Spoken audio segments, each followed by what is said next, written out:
ខ្ញុំសូមឡើងរំបន្តិចយីរំទៅមិនចាំបាច់ក្តេញយីរំទៅមិនចាំបាច់ក្តេញ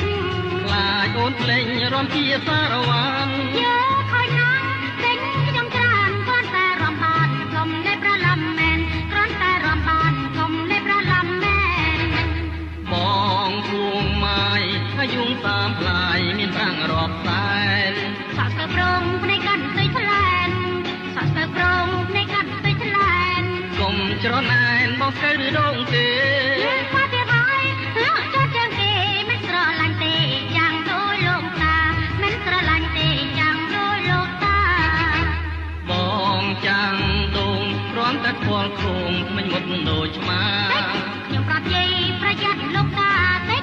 ខ្ញុំប្រាប់យាយប្រយ័ត្នលោកតាបើចង់ធ្វើការតារកកន្លែងឲ្យអរគុណណាស់ចាំថ្ងៃក្រោយចំជាសយប្រភ្លេងដកស្កៅពីចំជាសយប្រភ្លេងកាត់បង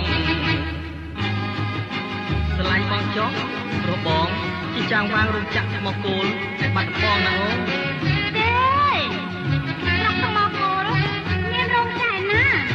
រោងចក្រមកគោលសម្រាប់ធ្វើនំអាកោនោះអីខ្ញុំមិនយល់ថាសោះមកចាំមកប្រាប់នាងក្រមុំអត់ទោះខ្ញុំសូមឡើងរំបន្តិចយីរំទៅមិនចាំបាច់ក្តេញយីរំទៅមិនចាំបាច់ក្តេញខ្លាចអូនភ្លេងរំជាសារវ៉ាន់យេខូចណាស់តែខ្ញុំច្រើនគ្រាន់តែរំបានកុំលេបប្រឡំមែនគ្រាន់តែរំបានកុំលេបប្រឡំមែនបងគួងម៉ាយអាយុងតាមផ្លាយមានប្រាំងរាប់សែនសាក់ស្ទើប្រងភ្នែកកាន់ស្ទើថ្លែនសាក់ស្ទើប្រងភ្នែកកាន់ស្ទើថ្លែនកុំច្រណែនមកស្គៅឬដងទេមកទៀតហើយ